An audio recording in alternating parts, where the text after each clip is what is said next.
बहुत समय पहले की बात है। एक घना जंगल था जहाँ तरह तरह के जीव जंतु रहते थे। इस जंगल में एक चालाक शेर भी रहता था। वो अत्यंत खूंखार एवं ताकतवर था। जंगल के सभी जानवर उससे डरते थे क्योंकि वह मौका मिलते ही उन्हें अपना शिकार बना लेता था और वो सभी जानवरों को मारकर खा जाता था। इसी जंगल में एक चतुर हिरन भी रहता था जिसका नाम चतुर था। वह बहुत ही तेज, समझदार और बुद्धिमान था। उसने अपने तेज दिमाग और फुर्तीले शरीर की बदौलत कई बार शिकारी जानवरों से अपनी जान बचाई थी।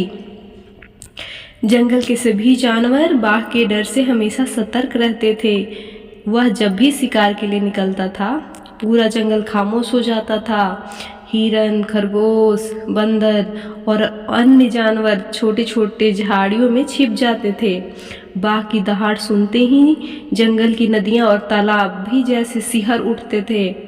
लेकिन चतुर हिरन के मन में हमेशा यह सवाल रहता था कि आखिर कोई इस बाघ को कैसे हराए। वह जानता था कि बाघ की ताकत का मुकाबला नहीं किया जा सकता, लेकिन बुद्धि से उसे मात दी जा सकती है। एक समय की बात है। एक दिन चतुर हिरन नदी के किनारे पानी पीने गया। तभी अचानक झाड़ियों के पीछे से बाघ की गरजती आवाज आई। आज तू मेरे पंजों से नहीं बच पाएगा। चतुर हिरन ने तुरंत खतरे को भांप लिया, लेकिन डरने की बजाय उसने तुरंत अपनी चालाकी का इस्तेमाल किया। वह बड़ी मासूमियत से बोला, बाघ महाराज, मैं अपनी ताकत और पराक्रम को जानता हूँ, लेकिन मेरी एक बात सुन लीजिए। बाघ थोड़ा रुका और गुर्रा कर बोला, क्या बात है? जल्दी बोल, मैं बहुत भूखा हूँ।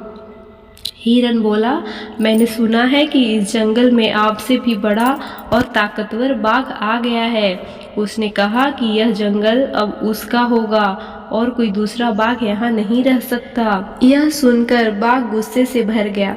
ऐसा कौन मूर्ख है जो मुझसे मुकाबला करना चाहता है? मुझे अभी दिखाओ। हिरन बोला, वह नदी के उस पार है, आइए मैं आपको दिखाता हूँ। हिरन बाघ को नदी के पास ले गया और पानी में झांकने को कहा।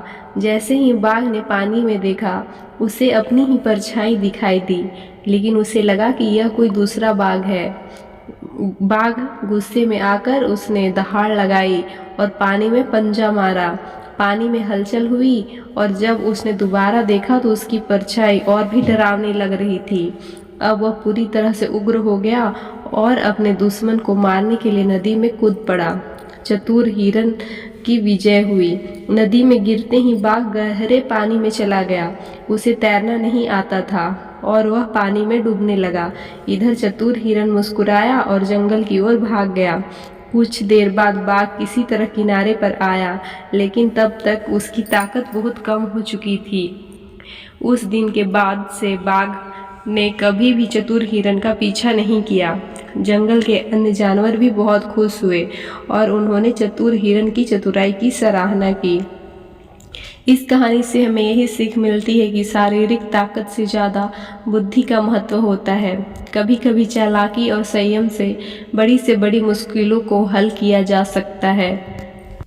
आगे इसी तरह की इंटरेस्टिंग कहानियाँ देखने के लिए हमारे चैनल को लाइक एवं सब्सक्राइब करें। बाय बाय दोस्तों, मिलते हैं अगली वीडियो में। जय श्री कृष्ण, राधे राधे। आगे देखिए और भी जंगल की कहानियाँ, मज़ेदार कहानियाँ, पंचतंत्र तंत्र की कहानियाँ, सभी कहानियों को देखने के लिए इस वीडियो को चैनल को सब्सक्राइब करें।